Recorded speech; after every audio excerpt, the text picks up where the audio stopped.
So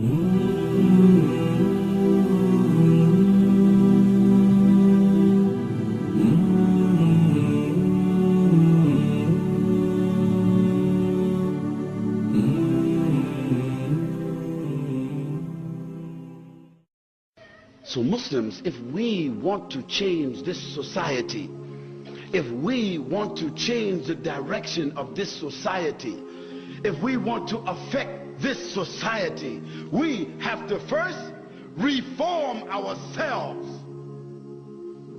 So don't point at the Yahudi, don't point at the Nasara, don't point at Bush, and don't point at Blair, and don't point at Howard, and don't point at this one and that one, because when you point, there's three fingers pointing back at you.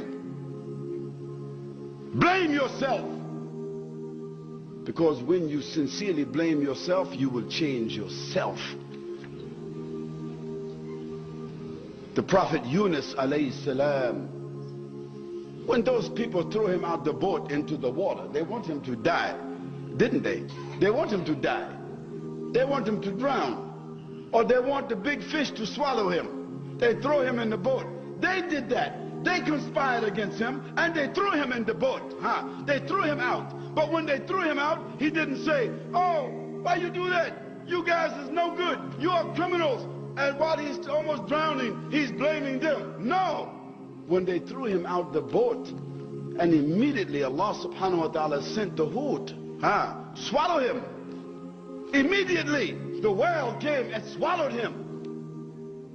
You think about this if you want to, and you ask one of these people who's involved in animal science, what they call this,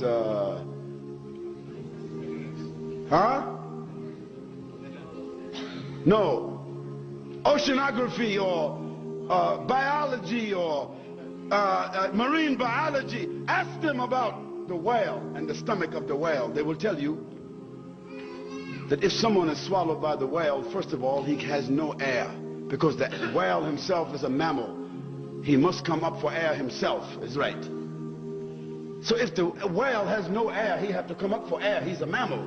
If you're swallowed by the whale, you will suffocate. That's the first thing. The second thing, the whale is a mammal, and like every other mammal, the way he digests his food is that there is a very intense amount of acid inside his stomach, and this acid inside the whale is 12 times the power of the acid inside of our stomach. So the person who is swallowed, or the thing that is swallowed by the whale, first it will suffocate, and after that it will become dissolved by the acid. So Allah subhanahu wa ta'ala caused the Prophet Yunus to be thrown out the boat, and the water did not drown him, because the whale came immediately, swallowed him. When he found himself inside the belly of the whale, did he blame the whale? Did he blame the people? Did he curse Allah subhanahu wa ta'ala? No, he said, La-ilaha-illallah anta subhanaka inni kuntu min al-zalimin. He said, "Oh Allah, there is no God except you, and verily I am one of the people who is oppressive to himself." And when he made that dua, it was the right formula. That's what Allah wanted his servant to say. So Allah, he ordered that whale to swim directly towards the shore.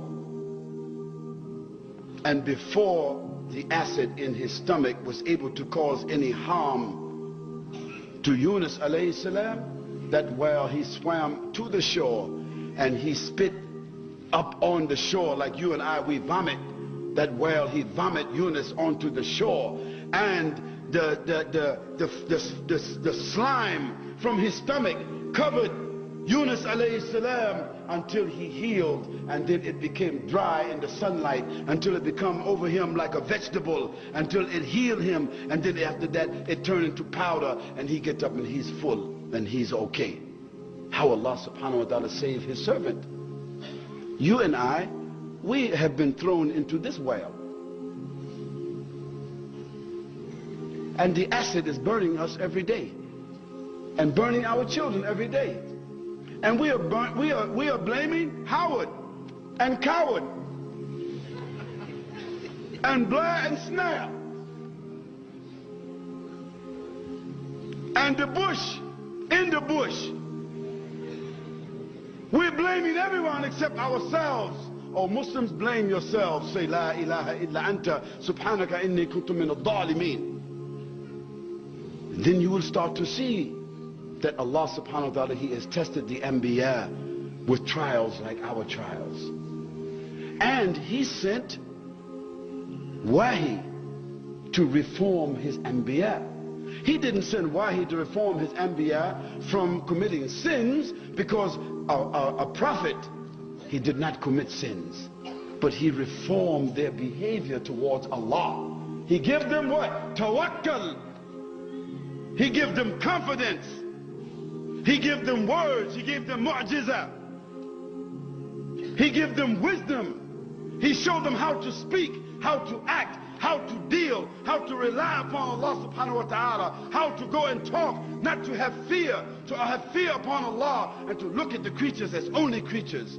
He reformed them in this way, and He reforms you and I in another way. And through reforming the Anbiya in that way, Allah subhanahu wa ta'ala, He sent them to reform the whole world. And so now we are Muslims as a result of the reformation that Allah sent to the Prophet Sallallahu-alaihi wasallam. When He sent to the Prophet Sallallahu-alaihi wasallam the surahs Duha and Inshara, those two surahs, you should read the tafsir of those two surahs. Those two surahs were sent to the Prophet Sallallahu-alaihi wasallam to reform him. How? Allah subhanahu wa ta'ala said to the Prophet Sallallahu alaihi wasallam, وَالضُّحَى وَاللَّيْلِ إِذَا سَجَى مَا وَدَّعَكَ رَبُّكَ وَمَا قَلَى وَلَلْآخِرَةُ خَيْرٌ لَكَ مِنَ الْأُولَى وَلَسَوْفَ يُعْطِيكَ رَبُّكَ فَتَرْضَى أَلَمْ يَجِدْكَ يَتِيمًا فَآوَى وَوَجَدَكَ ضَالًا فَهَدَى وَوَجَدَكَ عَائِلًا فَأَغْنَى فَأَمَّا الْيَتِيمَ فَلَا تَقْهَرْ وَأَمَّا السَّائِلَ فَلَا تَنْهَرْ وَأَمَّا بِنِعْمَةِ رَبِّكَ فَحَدِّثْ. And He sent the Prophet ﷺ and told him, right after that He sent him the surah, Alam nashrah laka sadrak wa wada'na anka wizrak. He sent those surahs to the Prophet ﷺ because of what? To give him faith, tawakkal, wake him up, let him know who is his Rabb. Don't worry about the conditions. Don't worry about what they say. Did I not find you in such and such a condition? I lift you up. I protected you. I gave you. I clothed you. I did everything for you. So, فَإِذَا فَرَغْتَ فَانْصَبْ وَإِلَىٰ رَبِّكَ فَارْغَب. Allah is reforming the Prophet ﷺ. Did Allah subhanahu wa ta'ala tell the Prophet ﷺ, عبس وتولى أن جاءه الأعمى وما يدريك لعله يزكى? He's reforming the Prophet ﷺ.